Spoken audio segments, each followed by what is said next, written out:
চালসা থেকে বেরিয়ে যাওয়ার পরও শুভেন্দু অধিকারীকে লক্ষ্য করে উঠল চোর চোর স্লোগান।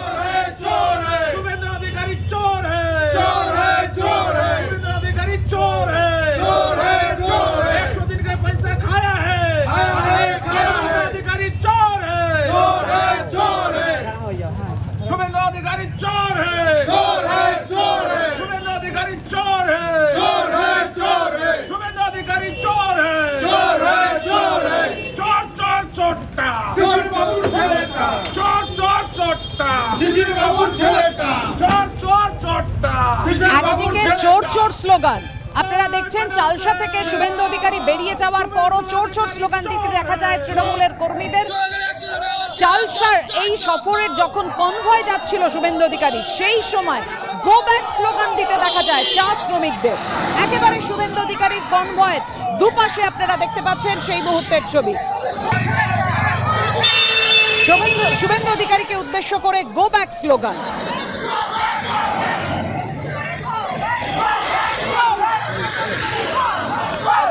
বকেয়া 100 দিনের টাকা, মালবাজারে শুভেন্দুকে গো ব্যাক স্লোগান চা শ্রমিকদের।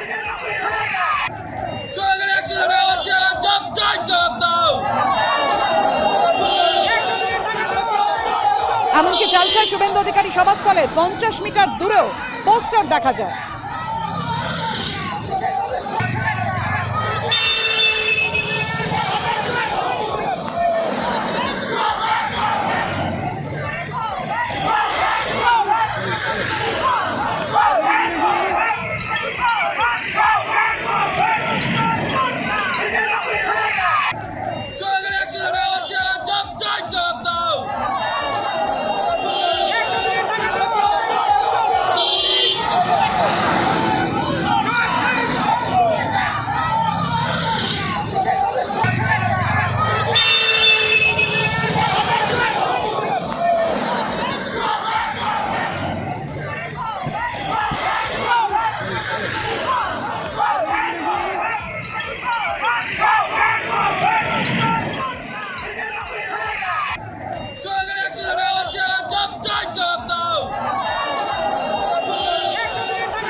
কিছুক্ষণ আগে যে ছবি আপনাদের সামনে লিখেছিলাম, লোকসভা ভোটের আগে শাসক বিরোধী দুপক্ষেরই হাতিয়ার চোর স্লোগান শুভেন্দু অধিকারীর বিরুদ্ধে পাল্টা চোর স্লোগানকে হাতিয়ার করে তৃণমূল।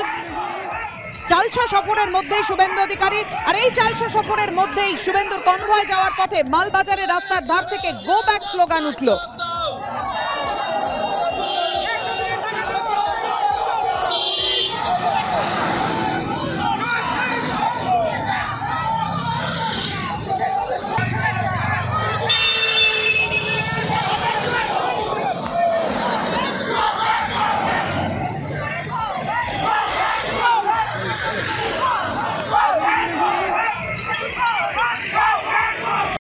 শুভেন্দু চোর, সে তো লোককে তো সাবধান করেছে। যদি তৃণমূল সাবধান করে থাকে, শুভেন্দুর চুরির বৈচিত্র্য আছে নানা রকম। কখনো সারদায় অভিযুক্ত, কখনো নারদায় ক্যামেরার সামনে সিবিআই এর এফআইআর নেমড, কখনো ওর ঘনিষ্ঠদের বিরুদ্ধে শ্মশানের জমি পর্যন্ত চুরির অভিযোগ আছে, কখনো ওর ঘনিষ্ঠদের বিরুদ্ধে আরও নানা ধরনের অভিযোগ আছে। ফলে শুভেন্দু কোথাও গেলে তৃণমূলের তরফ থেকে সাবধান করা হয়েছে, যারা বড় চোর আসছে সাবধানে থাকবেন। চোরের মায়ের বড় গলা বলে একটি কথা আছে।